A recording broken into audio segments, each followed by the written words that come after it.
A blessed and a meaningful Sabbath day, everyone. My name is Brother Miguel, and I want to thank each one of you for being here and for joining our Sabbath celebration this week. We are truly blessed to see all of you today.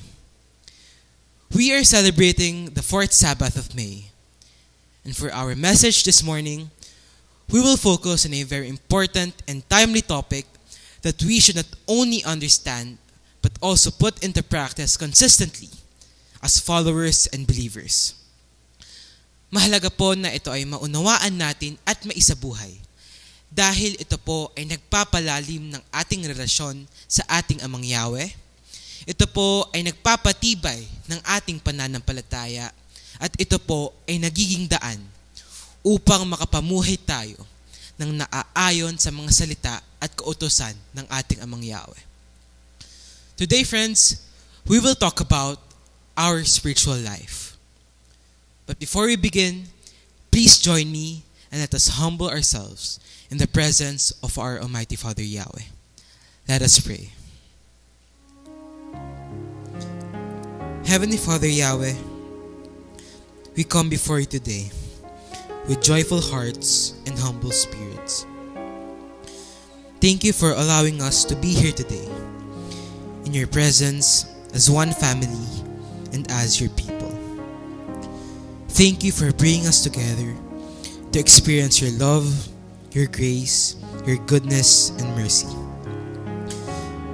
As we receive your word and truth today, we ask you, Father Yahweh, to guide us and help us. Fill us up with knowledge and wisdom. Let your Holy Spirit move among us and help us to embrace your message with all our hearts. Grant us enlightenment and understanding. Make us willing to obey and to live out your word in all that we do. Help me, Father Yahweh, to share your message to your people according to your perfect will and purpose. Once again, thank you so much, Father Yahweh, and we give you back all the glory and praise. All this we ask in the name of our Son, our Savior, Yahshua Messiah. Hallelujah. Friends, our message today is entitled, Are You Guarding Your Spiritual Life? Are you guarding your spiritual life? Sa Tagalog, iniingatan mo ba ang iyong buhay espiritual? Friends, try to imagine this. You own a priceless treasure. Something so valuable that thieves would do anything to steal it. Gagawin ng mga magnanakaw ang lahat para lang makuha ito sa'yo. My question is, would you just leave it out in the open? Iiwanan mo na lang ba ito kung saan-saan? Of course not. You would guard it, protect it, and do everything you can to keep it safe no matter what. Babantayan mo ito, iingatan, at sisiguraduhin na ito ay ligtas sa lahat ng oras. It is actually the same with your spiritual life. You see, your spiritual life is a gift and a blessing from Yahweh. He allowed you to have it. It is your connection to Yahweh. It is your proof and assurance that you belong to Him. It is your source of joy, peace, strength, and purpose. Kaya bilang biyaya at kaloob ng ating Amang Yahweh, ang ating buhay espiritual ay isang napakahalagang pagpapala na ipinagkatiwala sa atin ng ating Amang Yahweh. And just like any other precious gift from Yahweh, we need to protect and guard our spiritual life. Because the truth is, our spiritual life is always at risk. Ang ating buhay espiritual ay laging nanganganib. And it can be attacked, hurt, damaged, and even persecuted. Kaya dapat po natin itong ingatan at pangalagaan sa lahat ng oras. You see, we live in a world that is full of distractions, temptations, and hindrances to our faith. And all these can harm and weaken our faith. Yung mundo na ginagalawan natin ay puno ng mga bagay na nagpapahina at nagpapatamlay sa ating pananampalataya.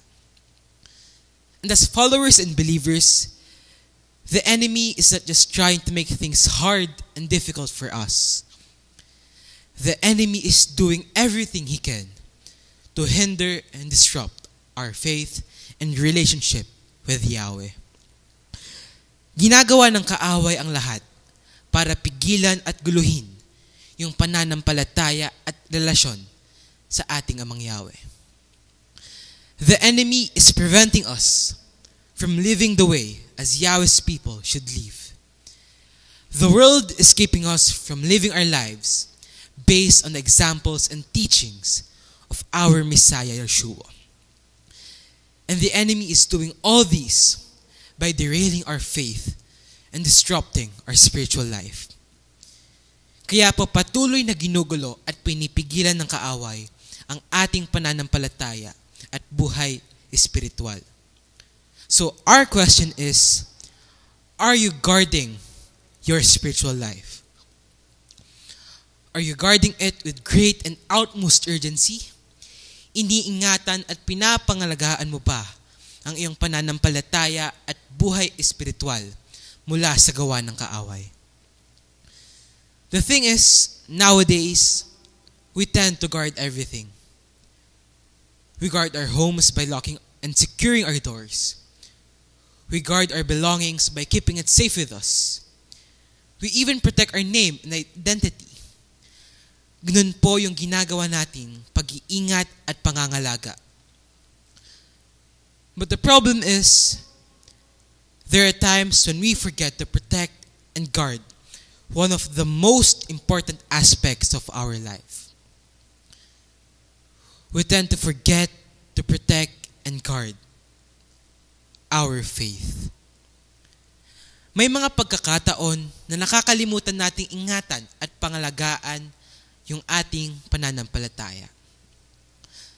Like we said, there are so many distractions in this world that are pulling us in different directions that causes us to overlook and disregard our faith and spiritual life. We often spend so much time on everything else that we forget to care for our faith and spiritual life. Dahil sa dami na ginagawa natin, nawawalan tayo ng oras at panahon para pangalagaan yung sarili nating pananampalataya at buhay espiritual. So what do you think will happen if we leave our faith and our spiritual life unguarded and unprotected? Ano kaya ang mangyayari kapag hindi natin iningatan ang ating pananampalataya at buhay espiritual? Well, the scripture tells us that the enemy's purpose is to steal, kill, and destroy. Ang layunin daw po ng kalaban ay magnakaw, pumatay, at manira. It says in John 10:10, "The thief comes only to steal and kill and destroy." So yung tinutukoy dito na magnanakaw ay ang kalaban. Ang kanyang layunin daw ay magnakaw, pumatay, at marira. And that is exactly what the enemy will do to our faith and to our spiritual life if we leave them unguarded and unprotected. Para makuha at mailayot niya tayo sa ating Amang Yahweh. You see, friends, the enemy is not interested with the things that you have. The enemy doesn't want your wealth and possessions. Hindi yung yaman mo ang gustong kunin ng kalaban. The enemy is after your heart, your devotion, your faith, and your relationship with Yahweh. You know why? Yan ang gustong kunin at sirain ng kaaway para alisin ang ating Amang Yahweh sa buhay natin. That's why, as followers and believers, we are reminded to protect and guard our faith and spiritual life no matter what. Bilang mananampalataya, tayo ay inatasan na ingatan at pangalagaan ang pananampalataya at buhay espiritual. So to help us understand more, what does it mean when we say spiritual life? Ano ba ang ibig sabihin ng buhay espiritual? At paano natin ito iingatan? A simple definition of spiritual life is the way that we live in Yahweh, with Yahweh, and for Yahweh. So basically, ang buhay espiritual daw ay yung pamumuhay natin bilang mga anak at hinirang ng ating amang Yahweh. Spiritual life is a life that is focused on Yahweh. A life wherein Yahweh is the center of everything. A life that dwells in the presence of Yahweh. Spiritual life is also our walk and journey with Yahweh. It is our everyday interaction and relationship with Him. So you can see why the enemy is really doing everything to ruin and destroy our faith and spiritual life. Ginagawa ng kaaway ang lahat para guluhin at sirain ang ating pananampalataya at buhay espiritual. Because as followers and believers, everything we have with Yahweh is attached to it. Who we are and what we do as followers and believers is connected to it. That's why the enemy will not stop, and he will do everything to hinder our faith and disrupt our spiritual life. Kaya ano po ang sabi sa Ephesians chapter 4, verse 27? Do not give the devil an opportunity. Ibig sabihin, huwag daw po nating bigyan ang kaaway ng pagkakataon para guluhin at sirain ang ating pananampalataya at buhay espiritual. We should not give the enemy a chance to harm and damage our faith and spiritual life. Huwag nating hayaan na makakilos ang kaaway sa buhay natin. At magagawa po natin ito kung patuloy nating iingatan at pangangalagaan ang ating pananampalataya at buhay espiritual. Because unfortunately, a lot of people are really not interested when it comes to faith and spiritual life. Unfortunately, a lot of people would rather make themselves busy doing other things than deal with matters of faith and spirituality. Maraming tao ang hindi interesado at walang pakialam sa kanilang pananampalataya at buhay espiritual. Maraming tao ang hindi naniniwala na dapat nilang itong ingatan at pangalagaan. In fact, a lot of people don't even realize the importance of having faith in Yahweh.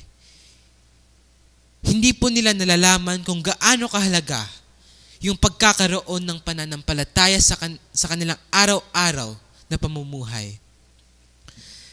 They fail to realize that every aspect of their lives is affected and connected to their faith. Hindi nila naiisip na ang bawat aspeto ng kanilang pamumuhay ay konektado at apektado ng kanilang pananampalataya. That's why a lot of people don't really care for their faith and spiritual life. Instead of guarding it, people tend to neglect it and disregard it. Dahil hindi nila nakikita na ito ay dapat nilang ingatan at pangalagaan. But the thing is, who do you think is happy when people are neglecting their faith? Who do you think is pleased when people are disregarding their spiritual life? Ang kaaway. Because this is exactly what the enemy is trying to do. This is what the enemy wants to happen. Ang gusto ng kaaway ay baliwalain natin ang ating pananampalataya. Ang gusto ng kaaway ay hindi tayo magkaroon ng buhay espiritual. Kaya ano po ang paalala sa atin sa 1 Timothy 1 verse 19? Ingatan mo ang pananampalataya mo at panatilihin mong malinis ang konsensya mo. May mga taong hindi nakinig sa konsensya nila at dahil dito, sinira nila ang kanilang pananampalataya. So it's very clear that we are to care for our faith. It's very clear that there is a need for us to guard our spiritual life. Dapat natin itong ingatan at pangalagaan dahil maaari itong tumamlay, manghina, masira, at tuluyang mawala. So our question is, how can we protect our faith? How are we supposed to do to guard our spiritual life?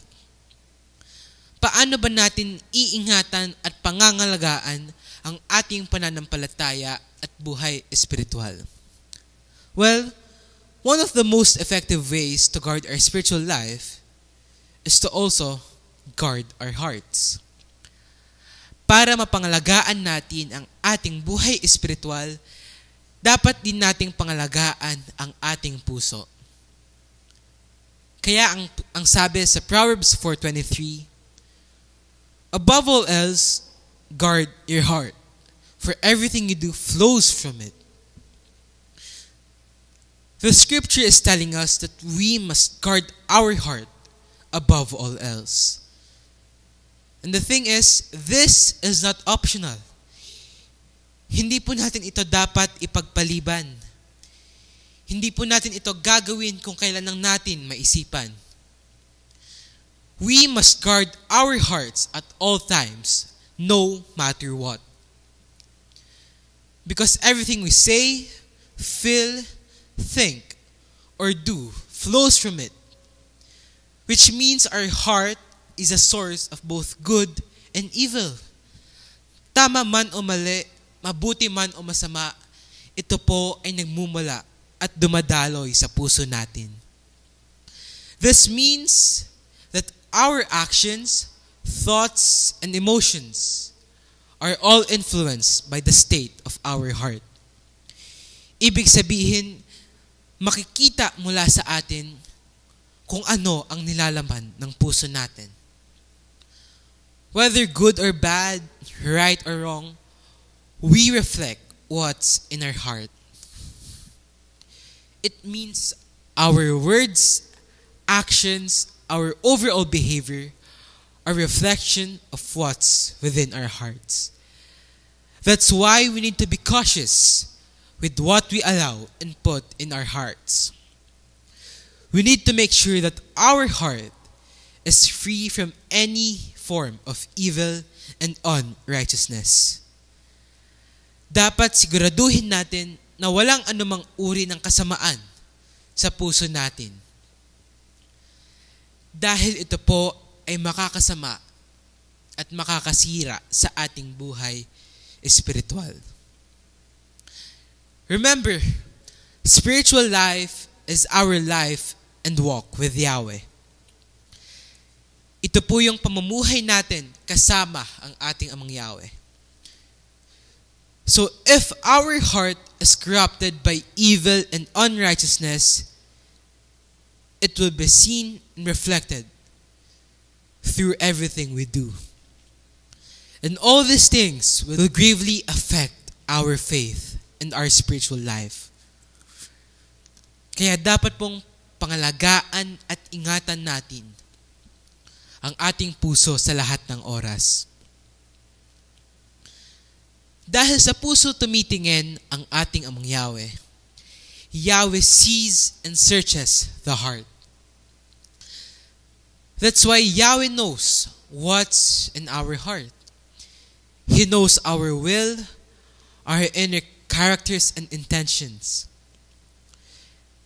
Kaya hindi po natin maitatago mula sa ating Amang Yahweh yung nilalaman ng ating puso. So let me ask you this. If Yahweh will look and search your heart this very moment, ano kaya ang makikita ng ating Amang Yahweh sa puso mo? What do you think Yahweh will find in your heart? Do you honestly think that Yahweh will tell you that you are truly guarding your heart? Or will Yahweh see from you a heart that is not aligned and conforming to His word and commands. It says in 1 Corinthians 3:16, "Do you not know that you are Yahweh's temple, and the Spirit of Yahweh dwells in you?" The passage is telling us that we are dwelling places of our Almighty Father Yahweh and the Holy Spirit. Nananahan daw po sa atin ng ating Amang Yahweh. Pero ito ay hindi magagawa ng ating Amang Yahweh kung ang puso natin ay hindi ayon sa Kanya. The problem is, our Almighty Father Yahweh will not be able to dwell in us if the state and condition of our hearts is actually opposing His presence in our lives.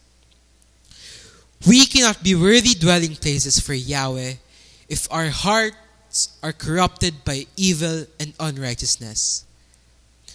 The Holy Spirit cannot be present in us if the things that inhabits our hearts are actually against the Holy Spirit. This is exactly what happened to King Saul during the latter part of his reign as king of Israel. In Samuel 10, we can read that King Saul was anointed by the prophet Samuel to lead Yahweh's people. Yahweh chose Saul to be the first ever king of Israel. Initially, Saul was considered a great and promising king. Saul demonstrated incomparable leadership qualities, courage, and the ability to lead Israel into victory over their enemies.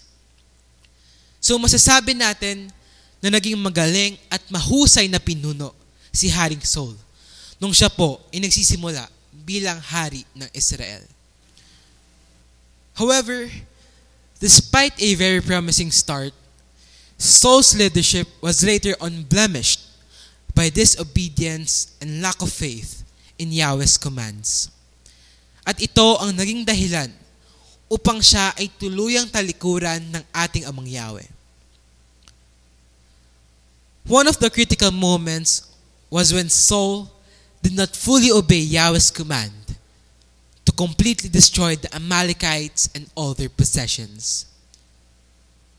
In 1 Samuel 15, mababasa po natin na inatasan ng ating Amang Yahweh si Haring Saul na puksain yung mga Amalekites. King Saul was commanded to completely destroy the Amalekites, both man and animals. So kailangan daw niyang puksain lahat, tao man o hayop.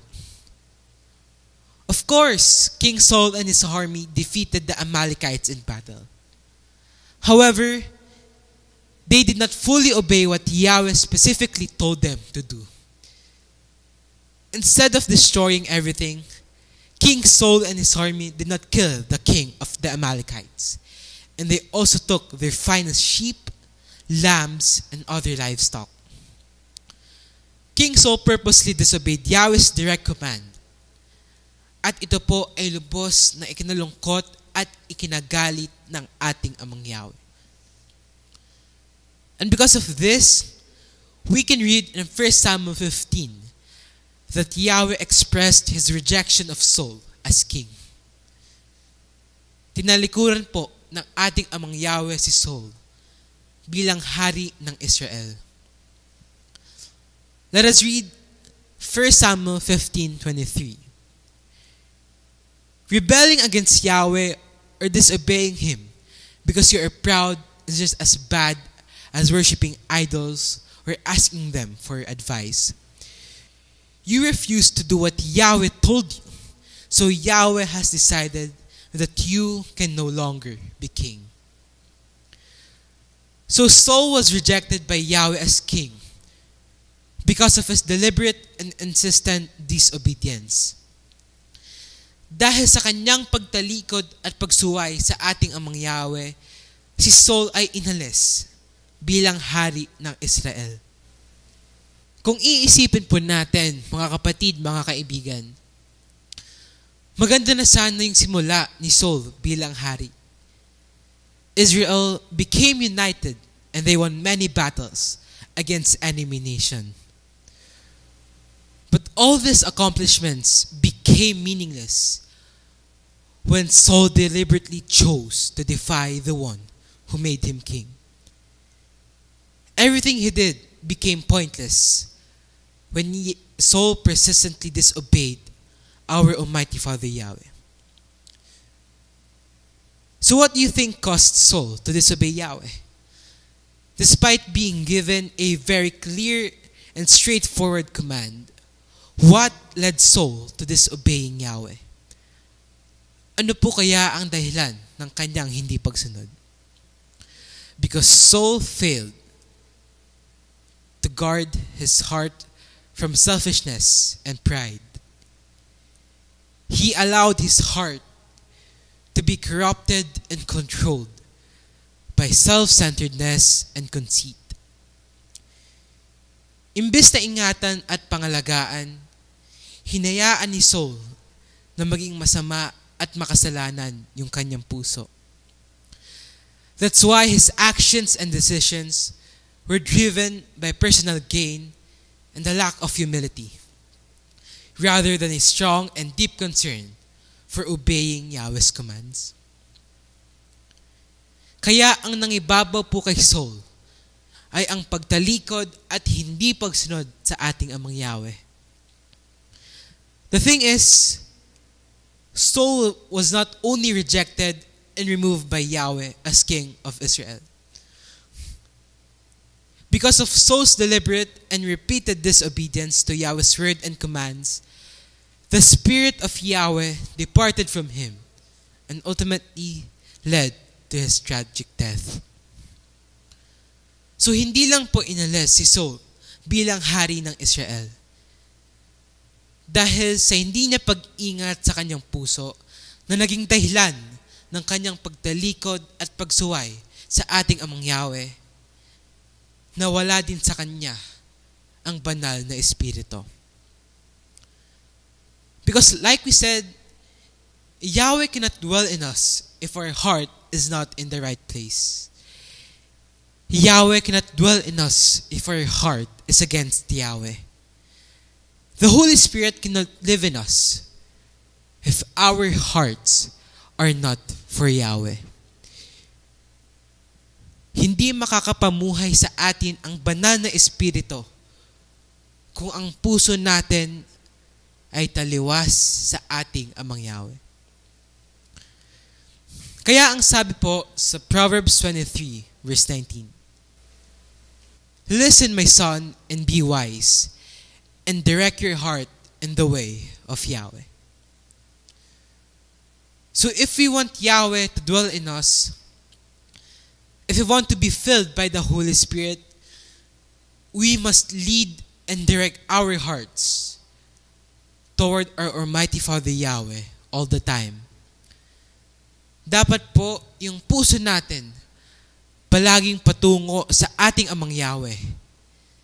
Dapat yung ninanais ng puso natin ay palaging makasunod sa ating Amang Yahweh. For us to guard our faith and our spiritual life, our hearts must be right with Yahweh. It means we must give our hearts to Yahweh. Dapat po yung puso natin nakalaan at ibigay natin sa ating Amang Yahweh. Kaya ang sabi po sa Proverbs 23:26, "My son, give me your heart and let your eyes observe my ways." Friends, our Almighty Father Yahweh wants our hearts. Ang gusto ng ating Amang Yahweh, ibigay natin sa Kanya yung puso natin para mabigay din natin sa Kanya yung pagsunod natin.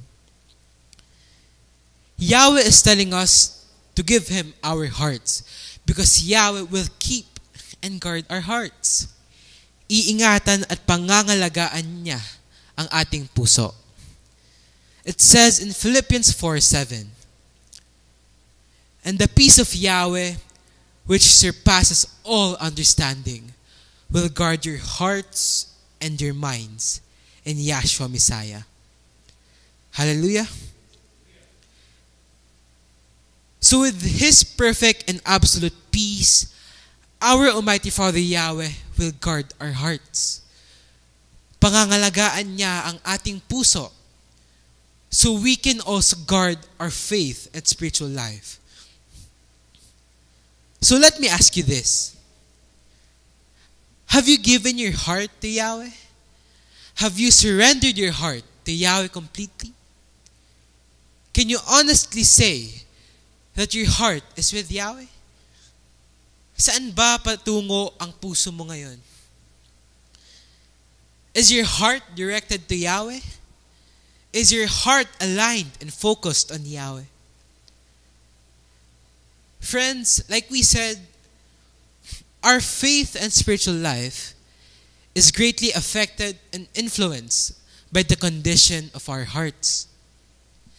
That's why, as followers and believers, let us protect and guard our spiritual life by protecting and guarding our hearts.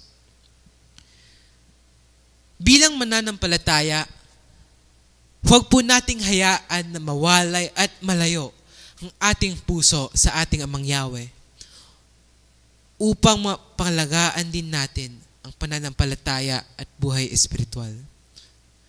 Because the truth is, the enemy is just waiting for us to let our guards down. The enemy is just waiting for us to be lax, to be complacent, and to be careless with our faith. Hinihintay lang ng kaaway na maging kumpante at pabaya tayo sa ating pananampalataya. Hinihintay lang ng kaaway na makalimutan natin yung ating buhay espiritual. The enemy is just waiting for the right time and opportunity to attack our faith and infiltrate our spiritual life. And the thing is, the enemy doesn't always attack with force. He often uses distraction, discouragement, temptation, and even delay to hinder and weaken our faith and to cause trouble to our spiritual life. Ito po madalas yung ginagamit ng kaaway. Kaya ano po ang sabi sa 1 Peter 5:8? Be on your guard and stay awake.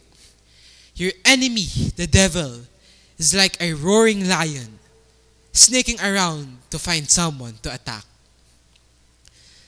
This passage is reminding us that the enemy is everywhere, roaming and sneaking around, waiting to attack us, our faith, and our spiritual life. So how does the enemy attack? What are his tools? Ano po ang ginagawa at ginagamit ng kaaway para guluhin at pahinain yung ating pananampalataya at buhay espiritual?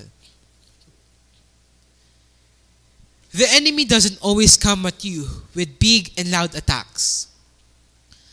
Oftentimes, the enemy uses small, misleading, and deceptive tactics to weaken your faith and make you turn away from Yahweh. One of the common tools of the enemy is distraction. The enemy's goal is to distract us and make us lose our focus on Yahweh. Ginugulo tayo ng kaaway para hindi natin magawa yung mga dapat nating gawin para sa ating Amang Yahweh. A good example is when the enemy fills your schedule with everything except time with Yahweh. The enemy will make you believe that you have so many things to do that you don't have the time for Yahweh. Papaniwalain ka ng kaaway na madami kang kailangan gawin at wala kang oras para kay Amang Yahweh. And he will distract you and deceive you until such time that you forget about Yahweh. Guguluhin ka ng kaaway hanggang makalimutan mo na ang ating Amang Yahweh. Aside from distraction, another tool of the enemy is temptation. Sa Tagalog po, tukso o pang-uudyok. The enemy uses temptation to lure or entice us to do something wrong and unacceptable to Yahweh. Tutuksohin at uudyukan tayo ng kaaway na gumawa ng mga bagay na mali at masama sa paningin ng ating Amang Yahweh. The enemy's goal for using temptation is to cause people to make choices and decisions that leads to sin, wickedness, and disobedience to Yahweh's word and commands. Upang tayo po ay makagawa ng kasalanan laban sa ating Amang Yahweh. At kadalasan, papaniwalain ka ng kaaway na hindi masama ang gumawa ng mali. The enemy will tempt you and will make you believe that sin is okay. The enemy will make you see that sin is actually harmless and not a big deal. Kaya okay lang kahit gumawa ka ng kasalanan. Kadalasan po, uudyukan ka ng kaaway na iyong kasalanang gagawin ay makakabuti naman sa iyo. The enemy will tempt you by making you think that sin is actually good and beneficial to you. Sasabihin sa'yo ng kaaway, huwag ka na magsabath. Magtrabaho ka na lang. Dagdag kita pa. Sasabihin sa'yo ng kaaway, huwag ka na dumalo sa mga kapistahan. Mababawasan pa yung sweldo mo. Sasabihin sa'yo ng kaaway, huwag ka na muna dumalo sa gawain. Sa susunod na lang, magpahinga ka na lang. That is what the enemy will tell you. That is what the enemy will make you believe. That sin is harmless. Sin is innocent. Sin is fun and actually good for you. At patuloy kang tutuksohin at uudyukan ng kaaway na gumawa ng kasalanan upang makuha at malayo ka niya mula sa ating Amang Yahweh. Now, one of the most effective tools of the enemy to attack us is doubt. For the longest time, the enemy has been using doubt to weaken people's faith and turn them away from Yahweh. Tinatanim ng kaaway yung pagdududa at alinlangan sa puso at isip natin para humina at masira yung ating pagtitiwala at pananampalataya sa ating Amang Yahweh. The enemy will use all his lies just for us to doubt and lose our faith and trust in Yahweh. Because the enemy's goal is for us to not rely on Yahweh anymore. The enemy's goal is for us to stop depending on Yahweh. Ang gusto ng kaaway, magkaroon tayo ng pagdududa at alinlangan para hindi na tayo umasa, magtiwala at manampalataya sa ating Amang Yahweh. Ito po ang gusto ng kaaway para tayo mismo lumayo sa ating Amang Yahweh. The enemy will lie to you and tell you, Yahweh doesn't love you. He doesn't care for you. Sasabihin sa'yo ng kaaway, hindi ka mahalaga kay Amang Yahweh. Kaya ang dami mong problema at pagsubok na ikinakaharap. Sasabihin sa'yo ng kaaway, pinabayaan at kinalimutan ka na ni Amang Yahweh kaya walang pagbabago sa buhay mo. The enemy will tell you all these lies to make you question your faith and relationship with Yahweh, to make you doubt and disbelieve Yahweh's love and goodness, to make you think that you can trust and rely on Yahweh's promises. Kaya patuloy na itatanim ng kaaway yung pagdududa at alinlangan sa puso at isip mo hanggang bitawan mo at talikuran mo ang iyong pananampalataya at buhay espiritual. Now, together with doubt, The enemy also uses spiritual laziness, or what is called spiritual passiveness, or spiritual idleness. The enemy's goal for using spiritual laziness is to make one's faith and spiritual life lack growth and progress. The enemy's goal is to pull every believer into spiritual complacency, which is harmful and damaging to our relationship with Yahweh. Dahil kapag nangibabaw po sa atin ang spiritual laziness at spiritual complacency, we are less likely to actively seek Yahweh and spiritual growth. If we give in to spiritual laziness, we will stop nurturing and growing our faith. If we allow spiritual complacency, we will stop caring for our spiritual life and relationship with Yahweh. Kaya po talagang gustong-gusto ito ng kaaway. Dahil mas madali na tayong malilinlang at mailalayo sa ating amang Yahweh.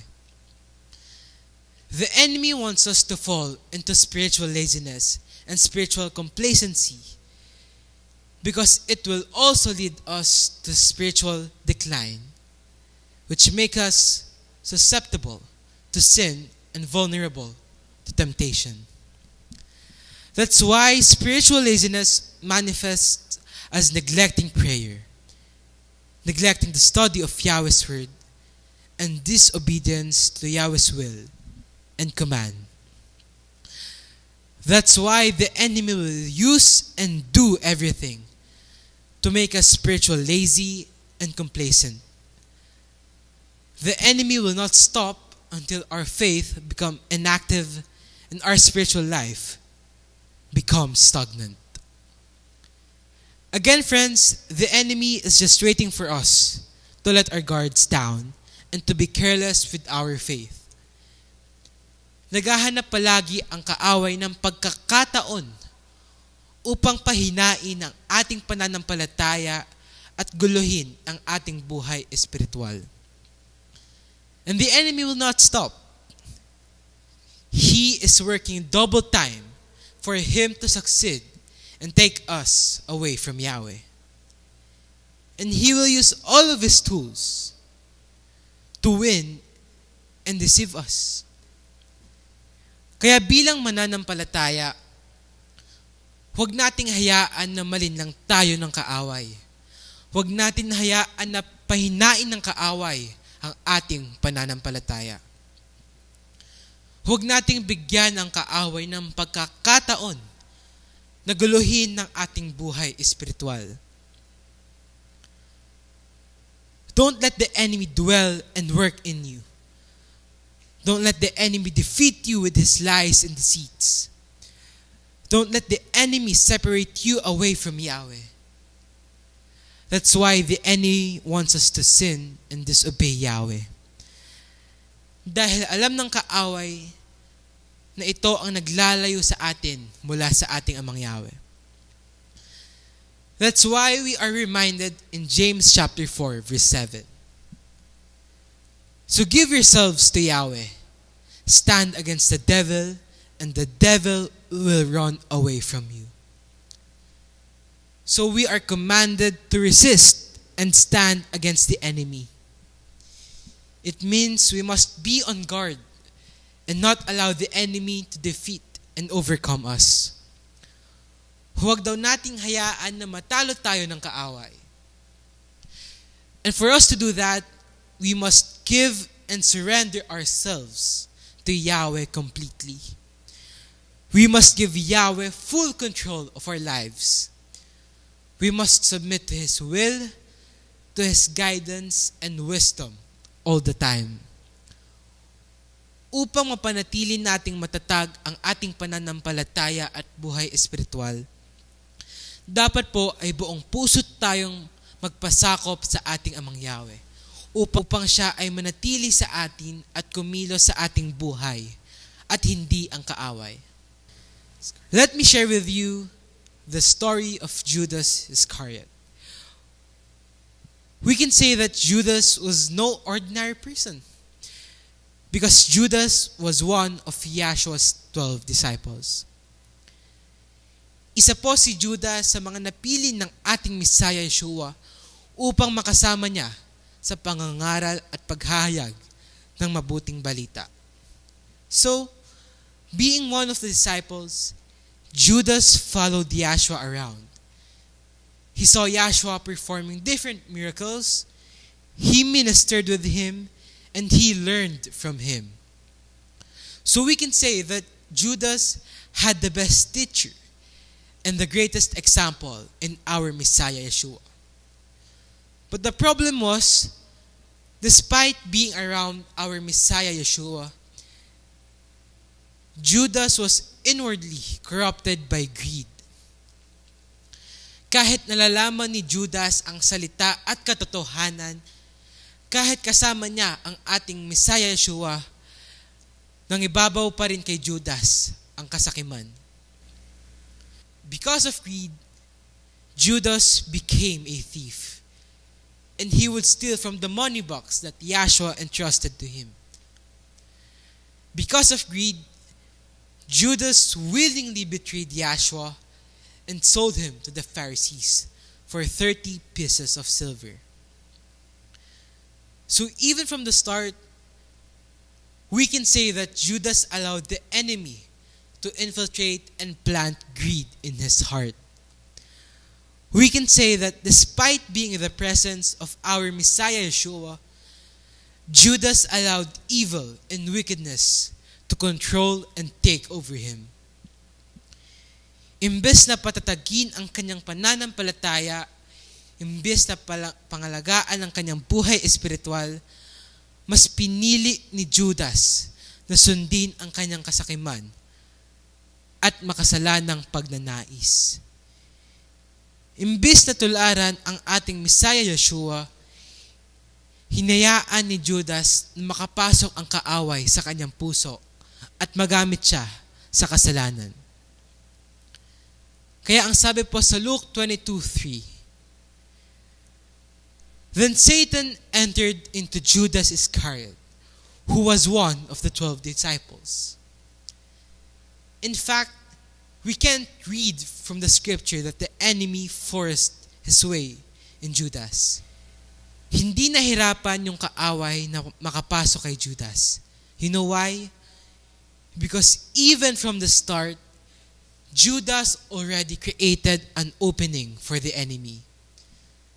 Sa simula pa lang, pinahintulutan na ni Judas yung kaaway na makapasok at kumilos sa buhay niya.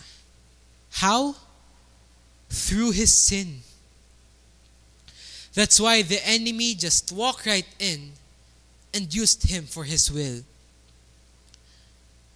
Friends, what started as a small opening that gave way to the enemy ended in a complete spiritual collapse. Because Judas allowed his heart to be filled and corrupted by sin and unrighteousness. The enemy took every opportunity to attack that led Judas to spiritual failure and decline. The thing is, Judas was physically near Yeshua, but he was far from Yeshua spiritually. Kasama man ni Judas ang ating Messiah Yeshua, nasa kaaway at kasalanan naman yung puso niya.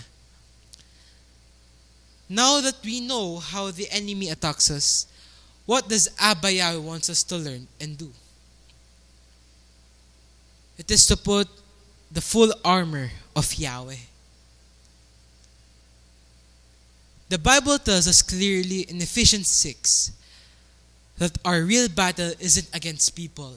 It's against spiritual powers, the force of darkness working behind the scenes of this world. That means we can't fight spiritual battles with human strength. We need spiritual weapons. Let's read Ephesians 6:12. For our struggle is not against flesh and blood, but against the rulers, against the authorities, against the powers of this dark world, and against the spiritual force of evil in the heavenly realms. We can't fight spiritual battle with human strength. Again, we need spiritual weapon. That's why in Ephesians 6:11 and 13 to 17, Paul tells us to put on the full armor of Yahweh. Each piece of the armor: truth, righteousness, peace, faith, salvation, and the word of Yahweh. It protects us and helps us stand strong when evil comes. This armor isn't physical, it's spiritual. It's how we defend ourselves from the enemy's lies and temptation. You can't fight spiritual battles with physical weapons or worldly thinking. That's why in Ephesians 6:11, Paul urges us, put on the full armor of Yahweh so that you can take your stand against the devil's schemes. The enemy has a strategy. He schemes against you. That's why you need Yahweh's armor and not your own strength. In verses 13 to 17, Paul lists each piece of the armor. Ephesians 6:13 to 17. Therefore, put on the full armor of Yahweh, so that when the day of evil comes, you may be able to stand your ground. And after you have done everything to stand, stand firm then, with the belt of truth buckled around your waist, with the breastplate of righteousness in place, and with your feet fitted with the readiness that comes from the word of peace. In addition to all these, take up the shield of faith, with which you can extinguish all the flaming arrows of the evil one. Take the helmet of salvation and the sword of the Spirit, which is the word of Yahweh. But what does each weapon do and represent? The belt of truth. Know what Yahweh says. His truth holds everything together. The breastplate of righteousness, living in obedience, protects your heart. Shoes of the word of peace. Be ready to stand and move with the peace that comes from knowing Yahshua. Shield of faith. Trust Yahweh even when the enemy sends flaming arrows, the lies, doubts, and fears. Helmet of salvation. Protect your mind. Remember who you are in Yahshua. Sword of the Spirit. The word of Yahweh is your weapon to fight back. Remember, friends, just being around spiritual things doesn't guard your heart. You must surrender yourself to Yahweh completely and actively resist the enemy. Just knowing the truth doesn't guard your heart. You must willingly live out and reflect the truth all the time.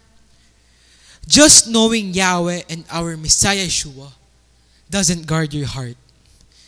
You must deliberately choose to obey Yahweh's word and follow the examples of our Messiah Yeshua, no matter what.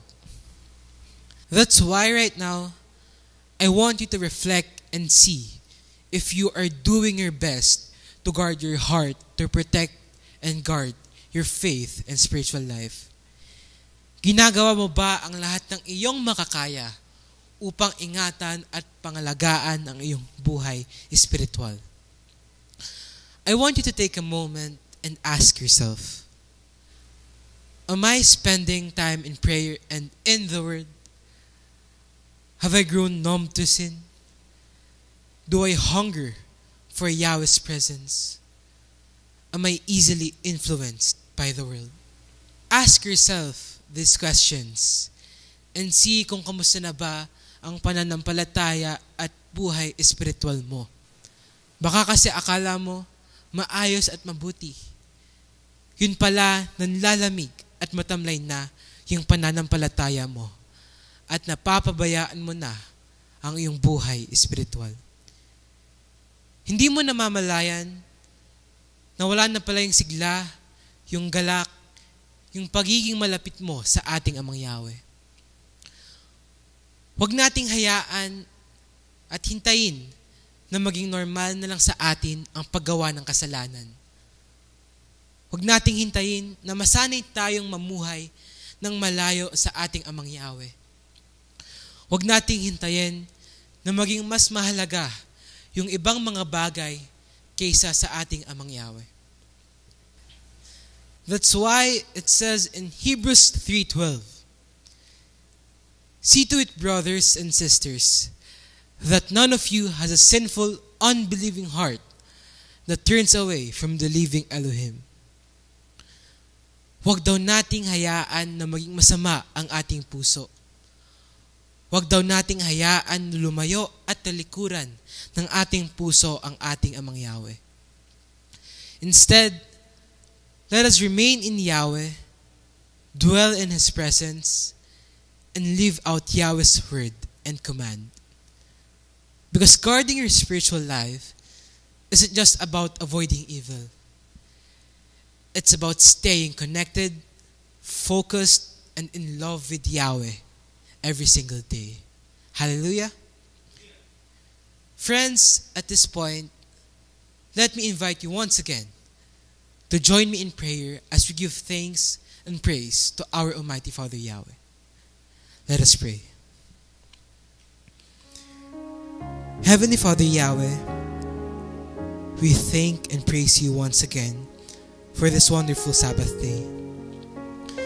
Thank you for the favors and blessings that you have granted upon us as we celebrate your holy day. Thank you, Father Yahweh, for the opportunity to gather in your presence with all the brethren and guests. Thank you for your love, your kindness, your faithfulness, your mercy and grace.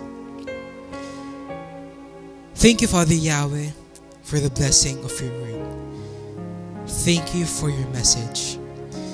Please awaken our hearts to the importance of guarding our faith and spiritual life. Help us to grow more and advance spiritually and in faith.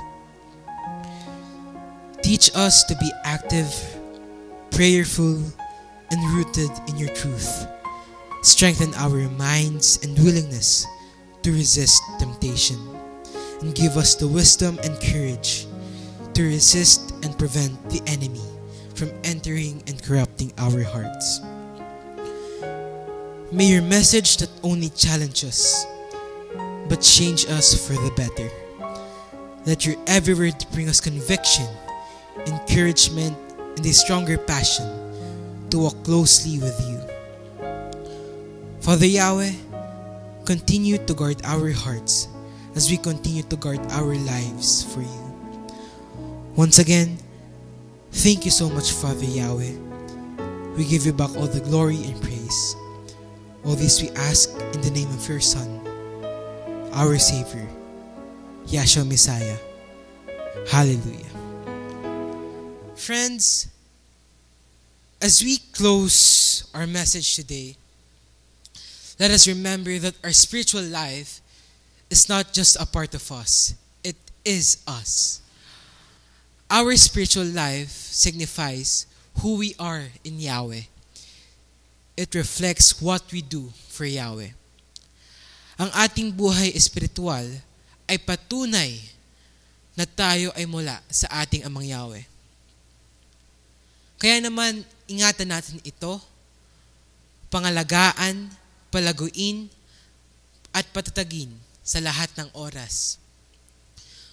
Huwag nating hahayaan na ito ay tumamlay, manghina, at guluhin ng kalaban. Let us protect and guard our spiritual life no matter what. Starting today, make guarding your spiritual life a priority. Protect your relationship with Yahweh. Guard your heart, Be bold in prayer. Speak out and leave out Yahweh's word and truth. Don't wait for the enemy to strike. Build your defense now by growing your faith, by holding on to your faith, and by standing strong in your faith. Patuloy nating palaguin, patatagin, panghawakan, at tindigan ang ating pananampalataya. Remember, greater is He who is in you than he who is in the world. That's why, as followers and believers, let us stand firm, grow our faith, grow in faith, and grow closer to our Almighty Father Yahweh. As we go today, may Abba Yahweh guard your hearts, strengthen our spirits, and keep us in His presence all the time. A blessed and a meaningful Sabbath day, Revival of Faith Ministries. Hallelujah. Let us stand up and receive Yahweh's blessings. Yevareka ka Yahweh biyish mereka, Yair Yahweh paneveleka bikunika, Yesa Yahweh paneveleka, Vayasem, Leka Shalom. May Yahweh bless you and keep you. May Yahweh make shine His face on you and be gracious to you. May Yahweh lift up His face unto you and give you peace. May Almighty Father Yahweh bless us all. Hallelujah.